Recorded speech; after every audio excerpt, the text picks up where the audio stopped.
क्या आत्मा मरती है? क्या मृत्यु के बाद भी हमारा अस्तित्व बना रहता है? क्या जीवन केवल एक यात्रा है या इसके आगे भी कुछ है? जब कोई इस संसार से विदा लेता है तो हम कहते हैं उसकी आत्मा को शांति मिले, पर यह आत्मा आखिर है क्या? क्या यह केवल एक विश्वास है या एक शाश्वत सत्य? भगवान श्री नारायण कहते हैं, तुम्हें और मुझे ही आत्मा कहा जाता है। जब हम शरीर छोड़ देते हैं तो लोग हमें अलग अलग नामों से पुकारते हैं। कोई भूत आत्मा कहता है तो कोई कहता है कि आत्मा स्वर्गलोक चली गई। पर क्या सच में आत्मा कहीं जाती है या यह केवल हमारी कल्पना मात्र है? यह शरीर तुम्हारा नहीं, न ही तुम इस शरीर के हो। यह केवल 5 तत्वों से बना है: अग्नि, जल, वायु, पृथ्वी और आकाश। एक दिन यह शरीर इन्हीं तत्वों में विलीन हो जाएगा, पर आत्मा अजर अमर है। वेद, पुराण और गीता कहते हैं कि आत्मा कभी नहीं मरती, वह केवल एक शरीर से दूसरे शरीर की यात्रा करती है। पर यह यात्रा कैसी होती है? आत्मा नया शरीर कैसे धारण करती है? और सबसे बड़ा प्रश्न, क्या आत्मा अपने अगले जीवन का चुनाव खुद करती है या यह सब किसी अदृश्य शक्ति के हाथ में होता है? हिंदू धर्म के अनुसार मृत्यु के बाद आत्मा को 3 मार्गों में से एक पर भेजा जाता है। अर्च मार्ग, जो ब्रह्मलोक और देवलोक की ओर ले जाता है। धूम मार्ग, जो पितृलोक की यात्रा पर ले जाता है। उत्पत्ति विनाश मार्ग, जो नरक की ओर जाता है। परंतु यह कौन तय करता है कि आत्मा को कौन सा मार्ग मिलेगा? क्या यह हमारे कर्मों पर निर्भर करता है? आत्मा की यह रहस्यमयी यात्रा कितनी सच्ची है? आइए इसे गहराई से समझते हैं। नमस्कार प्यारे साथियों, स्वागत है आपका हमारे चैनल पवित्र मार्ग में। प्यारे साथियों, वेद, पुराण और गीता अनुसार आत्मा अजर अमर है। आत्मा एक शरीर धारण कर जन्म और मृत्यु के बीच नए जीवन का उपभोग करता है और शरीर के जीर्ण होने पर शरीर छोड़कर चली जाती है। आत्मा का यह जीवन चक्र तब तक चलता रहता है जब तक कि वह मुक्त नहीं हो जाती या उसे मोक्ष नहीं मिलता। प्रत्येक व्यक्ति, पशु पक्षी, जीव जंतु आदि सभी आत्मा है। खुद को यह समझना कि मैं शरीर नहीं आत्मा हूं, यह आत्मज्ञान के मार्ग पर रखा गया पहला कदम है। श्री नारायण ने गीता में कहा है, आत्मा अजर अमर है जो केवल शरीर बदलती है। आत्मा को मारा नहीं जा सकता। जिस प्रकार पुराने कपड़ों को उतारकर मनुष्य नए कपड़ों को धारण करता है, उसी तरह आत्मा भी एक समय अवधि के बाद एक नया शरीर धारण करती है। लेकिन नए आत्मा को, नए शरीर को धारण करने का अर्थ हमें हमेशा इंसान के शरीर से नहीं है। आत्मा को नए शरीर को धारण करने का अर्थ हमेशा इंसान के शरीर से नहीं है। श्री विष्णु ने गीता में कहा है, आत्मा अजर अमर है जो केवल शरीर बदलती है। जीवन के बाद आत्मा खुद शरीर नहीं चुन सकती, बल्कि नियति उसे किसी भी जीव के शरीर में प्रवेश करने का आदेश देती है। आत्मा का खुद को मिलने वाले नए शरीर पर बेशक वश ना चलता हो, लेकिन किसी इंसान की मौत हो जाने पर उसकी आत्मा कितने दिनों में दूसरा शरीर ग्रहण करेगी, यह सब बातें हिंदू धर्म के कई वेद और पुराणों में वर्णित की गई हैं।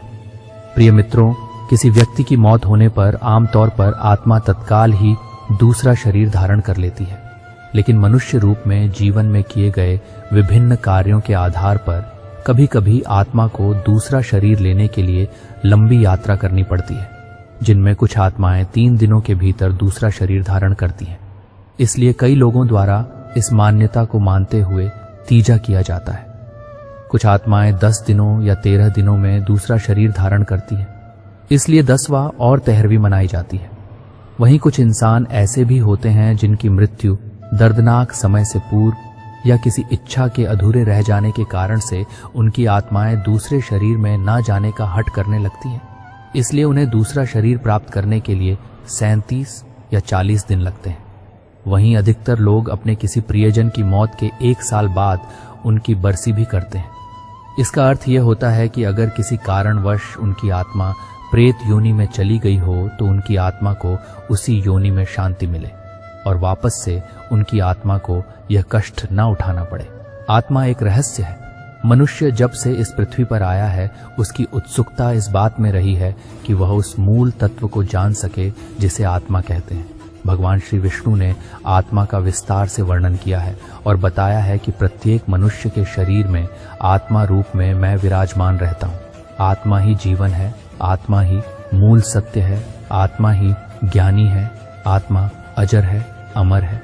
ये ना तो पानी से गलता है, अग्नि इसे जला नहीं सकती है और हवा इसे सुखा नहीं सकता, ना कोई इसे नष्ट कर सकता है, यानी यह अजर अमर है। आप कहेंगे कि लोग तो 50-55 साल में ही मृत्यु को प्राप्त हो जाते हैं। आपका कहना भी सही है, लेकिन ऐसा नहीं है कि आत्मा को उस शरीर से निकलने के बाद तुरंत शरीर मिल जाएगा। उसे अपने 1000 वर्ष तक के समय चक्र को पूरा करना होता है, तभी जाकर उसे नया शरीर प्राप्त होता है।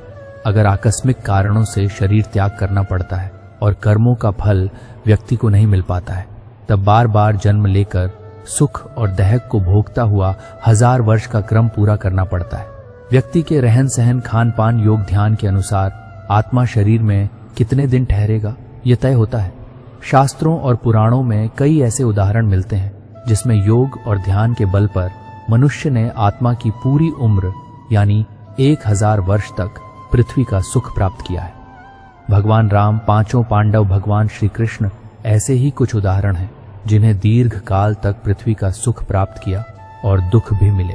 सब भोग कर शरीर त्यागने के बाद बुढ़ापे को पीछे छोड़कर फिर से युवा बन गए थे। पुराणों में आत्मा के 3 स्वरूप माने गए हैं, जीवात्मा, प्रेतात्मा और सूक्ष्म आत्मा। जो भौतिक शरीर में वास करती है उसे जीवात्मा कहते हैं। जब इस जीवात्मा का वासना और कामना मय शरीर में निवास होता है तब उसे प्रेतात्मा कहते हैं। यह आत्मा जब सूक्ष्मतम शरीर में प्रवेश करता है उसे सूक्ष्म आत्मा कहते हैं। 84 लाख योनि पशु, योनि पक्षी, योनि मनुष्य योनि में जीवन यापन करने वाली आत्माएं मरने के बाद अदृश्य भूत प्रेत योनि में चली जाती है।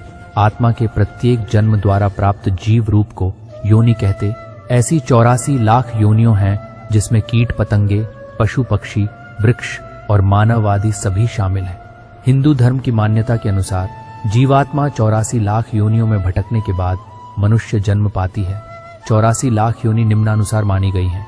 पेड़ पौधे, 30 लाख कीड़े, 27 लाख पक्षी, 14 लाख पानी के जीव जंतु, 9 लाख देवता, मनुष्य पशु, 4 लाख कुल योनि, 84 लाख शरीर साधारण वृद्धावस्था में जीर्ण होने पर नष्ट होता है। परंतु बीच में ही कोई आकस्मिक कारण उपस्थित हो जाए तब अल्पायु में ही शरीर त्यागना पड़ता है। जब मनुष्य मरने को होता है तो उसकी समस्त बाहरी शक्तियां एकत्रित होकर अंतर्मुखी हो जाती हैं और फिर आत्मा स्थूल शरीर से बाहर निकल पड़ती है। मुख, नाक, आंख, कान, प्राण उत्सर्जन के प्रमुख मार्ग है।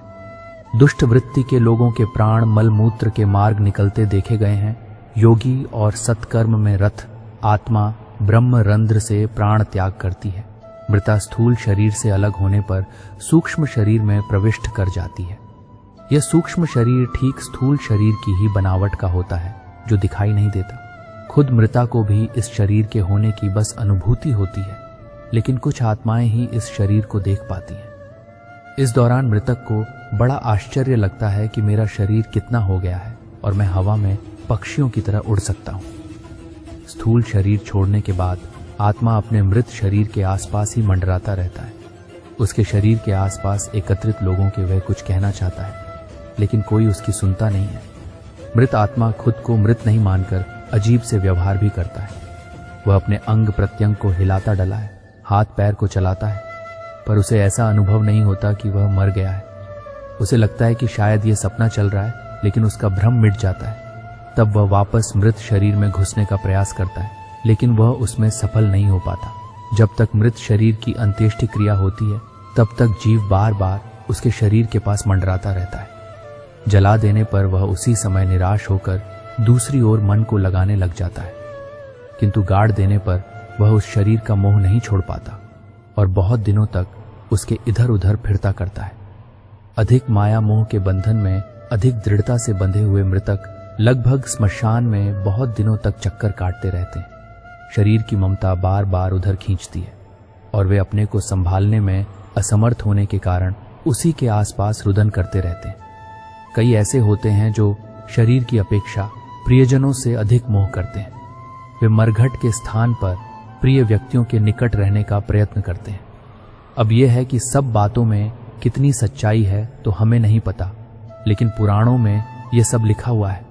पुराणों के अनुसार जब भी कोई मनुष्य मरता है या आत्मा शरीर को त्याग कर यात्रा प्रारंभ करती है तो इस दौरान उसे 3 प्रकार के मार्ग मिलते हैं। उस आत्मा को किस मार्ग पर चलाया जाएगा, ये केवल उसके कर्मों पर निर्भर करता है। ये 3 मार्ग हैं, अर्च मार्ग, धूम मार्ग और उत्पत्ति विनाश मार्ग। अर्च मार्ग ब्रह्मलोक और देवलोक की यात्रा के लिए होता है, वहीं धूम मार्ग पितृलोक की यात्रा पर ले जाता है और उत्पत्ति विनाश मार्ग नर्क की यात्रा के लिए है। हालांकि सभी मार्ग से गई आत्माओं को कुछ काल भिन्न भिन्न लोक में रहने के बाद पूर्ण मृत्यु लोक में आना पड़ता है। अधिकतर आत्माओं को यही जन्म लेना और यहीं मरकर वापस जन्म लेना होता है। यजुर्वेद में कहा गया है कि शरीर छोड़ने के पश्चात जिन्होंने तब ध्यान किया है वे ब्रह्मलोक चले जाते हैं, अर्थात ब्रह्मलीन हो जाते हैं। कुछ सतक करने वाले भक्तजन स्वर्ग चले जाते हैं, स्वर्ग अर्थात वे देव बन जाते हैं। राक्षसी कर्म करने वाले कुछ प्रेत योनि में अनंत काल तक भटकते रहते हैं और कुछ वापस धरती पर जन्म ले लेते हैं। जन्म लेने वालों में भी जरूरी नहीं कि वे मनुष्य योनि में ही जन्म लें। इससे पूर्व यह सभी पितृलोक में रहते हैं, वहीं उनका न्याय होता है। सामान्य जनों ने देह त्यागी है तो इस मामले में उनकी धारणा कार्य करती है कि वे किस तरह की धारणा और विश्वास लेकर मरे हैं, तब वे उसी अनुसार गति करते हैं। जैसे बचपन से यह धारणा मजबूत है कि मरने के बाद कोई यमदूत लेने आएंगे तो उसे सच में ही यमदूत नजर आते हैं। लेकिन जिनको यह विश्वास दिलाया गया है कि मरने के बाद व्यक्ति गहरी नींद में चला जाता है, तो ऐसे लोग सच में ही नींद में चले जाते हैं। शास्त्र अनुसार हमारे शरीर में स्थित है 7 प्रकार के चक्र। ये 7 चक्र हमारे 7 प्रकार के शरीर से जुड़े हुए हैं। 7 शरीर में से प्रमुख है 3 शरीर, भौतिक, सूक्ष्म और कारण भौतिक शरीर लाल रक्त से सना है, जिसमें लाल रंग की अधिकता है। सूक्ष्म शरीर सूर्य के पीले प्रकाश की तरह है और कारण शरीर नीला रंग लिए हुए हैं। कुछ ज्ञानी जन मानते हैं कि नीला रंग आज्ञा चक्र का एवं आत्मा का रंग है। नीले रंग के प्रकाश के रूप में आत्मा ही दिखाई पड़ी रहती है और पीले रंग का प्रकाश आत्मा की उपस्थिति को सूचित करता है। आचार्य श्री राम के अनुसार पाश्चात्य योगियों का मत है कि जीव का सूक्ष्म शरीर बैंगनी रंग की छाया लिए शरीर से बाहर निकलता है। भारतीय योगी इसका रंग शुभ्र ज्योति स्वरूप सफेद मानते हैं। आत्मा के लिए कौन सा दिन है महत्वपूर्ण, जानिए भाद्रपद की पूर्णिमा एवं आश्विन मास के कृष्ण पक्ष की प्रतिपदा से अमावस्या तक का समय पितृपक्ष कहलाता है। इस पक्ष में मृत पूर्वजों का श्राद्ध किया जाता है। पितृ पक्ष में पितरों की तिथि को ही उनका श्राद्ध किया जाता है। सर्वपितृ अमावस्या को कुल के उन लोगों का श्राद्ध किया जाता है जिन्हें नहीं जानते हैं। इसके अलावा अमावस्या और पूर्णिमा के दिन में पितरों को याद किया जाता है। पितरों और पितृलोक के संबंध में ज्यादा जानकारी के लिए पढ़िए पितृयज्ञ पितरों की तृप्ति। अगले पन्ने पर क्या इच्छा अनुसार जन्म और मृत्यु ले सकते हैं। अपनी इच्छा से शरीर त्यागना आसान है, लेकिन इच्छा से शरीर धारण करना मुश्किल।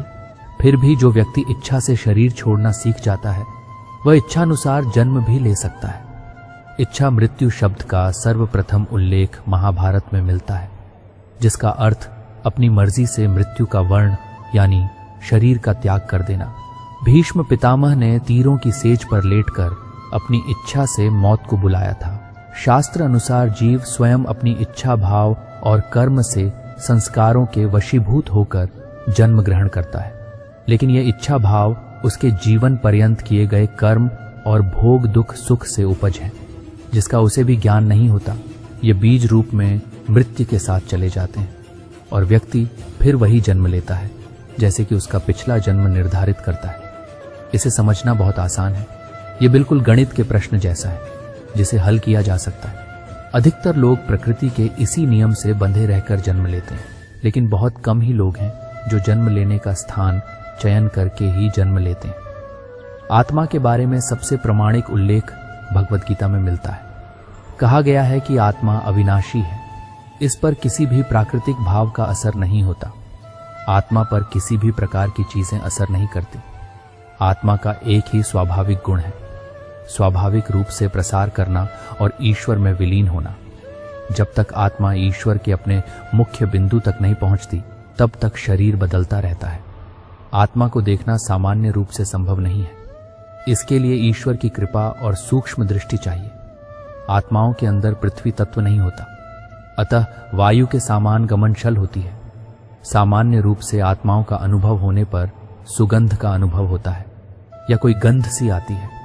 आत्माएं अच्छी या बुरी नहीं होती, इनके साथ जुड़े हुए संस्कार या जुड़ा हुआ मन अच्छा या बुरा होता है। बुरे संस्कार होने से आत्माओं का प्रयोग किया जा सकता है और यह प्रयोग आमतौर पर अविद्या तांत्रिक करते हैं। विदेही मन का दुरुपयोग करके तांत्रिक दूसरों को परेशान करते हैं, लेकिन तंत्र मंत्र कुछ नहीं होता बस, और लोग खुद की संतुष्टि के लिए ऐसे जादू करते रहते हैं जबकि ऐसा कुछ भी नहीं होता। ऐसे हम किसी की भी जिंदगी बर्बाद नहीं कर सकते। भगवान शिव या श्री कृष्ण की शरण में रहे, ज्यादा से ज्यादा भजन और कीर्तन करें, अपनी आदतों और संस्कारों को शुद्ध रखें, अपने कर्मों को सुधार ले और आत्मज्ञान को जाने। मनुष्य का आत्मा मनुष्य का अमूर्त भाग है। गीता में कहा गया है कि मनुष्य का आत्मा स्वयं सर्व सामर्थ्य परमेश्वर का श्वास है। कहानी अच्छी लगी हो वीडियो को लाइक कर चैनल को सब्सक्राइब करें